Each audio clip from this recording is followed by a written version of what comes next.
ओम श्री गणेशाय नमः। ओम नमः शिवाय। 54वां अध्याय ज्योतिष निवेश वर्णन में लोकपालों की पुरियों का वर्णन, सूर्य की स्थिति तथा उसकी गति से होने वाले अयन एवं ऋतुओं की स्थिति, ध्रुव स्थान तथा मेघों का स्वरूप और वृष्टि का प्रादुर्भाव। सूर्य बोले, हे ऋषियों, देव क्षेत्रों को देखकर मैं ग्रहों की गति के ज्ञान के लिए अंड में ज्योतिर्गणों ग्रहों की गति का संक्षेप में वर्णन करता हूँ। मेरु के पूर्व में मानस पर्वत महेंद्र की पुरी स्थित है। दक्षिण में सूर्यपुत्र जम की, पश्चिम में वरुण की और उत्तर में सोम की विशाल पुरी है। उनमें दिक्पाल रहते हैं। ये पुरियां कर्म से अमरावती, संयमनी, सुखा और विवाह नाम वाली हैं। लोकपालों की पुरियों के ऊपर सभी और दक्षिण में बाण के समान गति वाले सूर्य की जो गति है उसे जानिए। दक्षिणायन में सूर्य बाण की तरह गमन करते हैं। वे नक्षत्र चक्र को साथ लेकर निरंतर परिवहन करते हैं। हे द्विजों, जब प्रभु सूर्य इंद्र की पुरी में प्रवेश करते हैं तब संयम मणिपुरी के सभी लोग सूर्य का उदय देखते हैं। जब वे सूर्य संयमनीपुरी में होते हैं तब सुखावतीपुरी में प्रातःकाल होता है। उस समय विश्व के नृत्य तुल्य भगवान सूर्य विवाहपुरी में अस्त होते हैं। जिस प्रकार मैंने अमरावती में सूर्य की गति को कहा, उसी प्रकार ये सूर्य सामनी को पाकर सुखा तथा विवाह को भी प्राप्त करते हैं। हे द्विजों, जब अग्नि में दक्षिण पूर्व, बाघ में अपराह होता है तब नृत्य दक्षिण पश्चिम में, बाघ में पूर्वाह।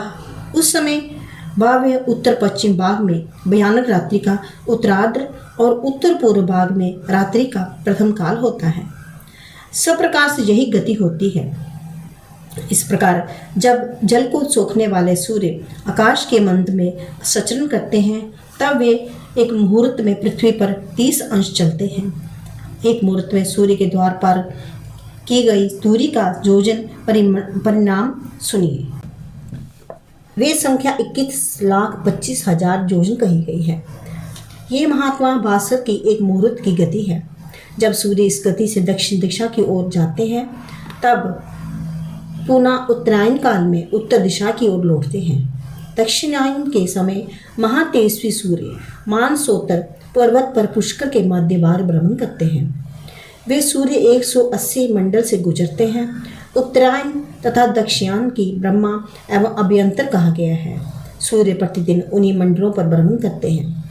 जैसे कुमार के चक्र का बाहरी भाग शीघ्रता पूर्वक चारों ओर घूमता है, वैसे ही सूर्य देव दक्षिणायन में तेजी से भ्रमण करते हैं।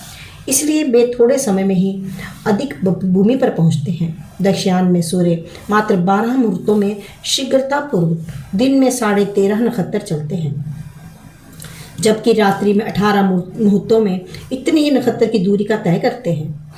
जैसे कुमार के चाक का मध्य भाग मंद गति से चलता है, उसी प्रकार सूर्य उत्तरायण में मंद गति से भ्रमण करते हैं। इसलिए वे अधिक समय में थोड़ी भूमि पर पहुंचते हैं। सूर्य का विरथ आदित्यों, मुनियों, गंधर्वों, अप्सरों, ग्रामीणों, सर्पों तथा राक्षसों से अधिष्ठित रहता है। 1000 किरणों वाले ये सूर्य आगे से, पीछे से, नीचे से तथा ऊपर से किरण छोड़कर ब्रह्मा की अत्युत्तम सभा को प्रकाशित करते हैं। वे संध्या बंदन के समय मुनियों तथा ब्राह्मणों के द्वारा छोड़े गए जल से पास आने वाले राक्षसों को मार मार कर आगे बढ़ते रहते हैं। उत्तरायण के पश्चिम भाग में दिन 18 मुहूर्त का होता है। उस समय सूर्य मंद गति वाले होकर चलते हैं। सूर्य रात में 12 मुहूर्त में 13.5 नक्षत्रों दूरी का तय करते हैं और दिन में चलते हुए वे उतनी ही नक्षत्र की दूरी 18 मुहूर्तों में तय करते हैं।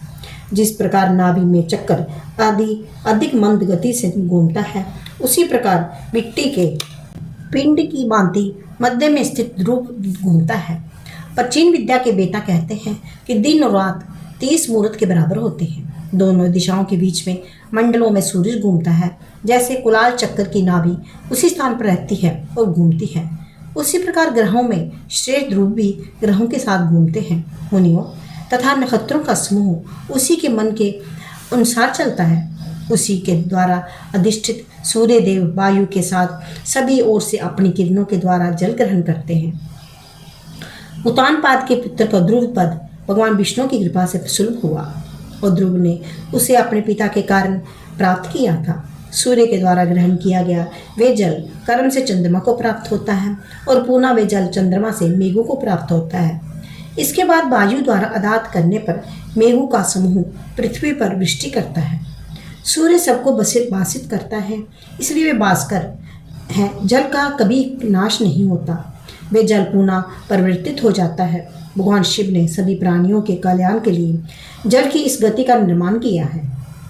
जल ही भू भुवा स्वा अन्न तथा अमृत है। जल सभी लोगों का प्राण है, अधिक कहने से क्या लाभ। सभी प्राणी समस्त भुवन एवं ये चराचर जगत जल से बना हुआ है। भगवान भी शिव रूपी जल के अद्वितीय पत्ते में व्यवस्थित हैं। भगवान शिव जल के अधिपति कहे गए हैं। यह संपूर्ण जगत शिवमय है, इसमें आश्चर्य क्या है। सर्वव्यापी विष्णु देव को नारायण पद जल से ही प्राप्त हुआ। विष्णु संपूर्ण जगत के निवास स्थान है और जल उनका निवास स्थान है। चराचर समस्त प्राणियों के वायु द्वारा उत्तेजित अग्नि से जल जाने पर धुएं के रूप में जो निकलता है और वायु द्वारा ऊपर ले जाया करता है, उन्हीं को अब्र कहा गया है। अतः धूम अग्नि वायु के संयोग का अब्र कहा जाता है। जो जल वर्षा करता है वे अब्र है। 1000 नेत्रों वाले इंद्र अब्र के स्वामी हैं।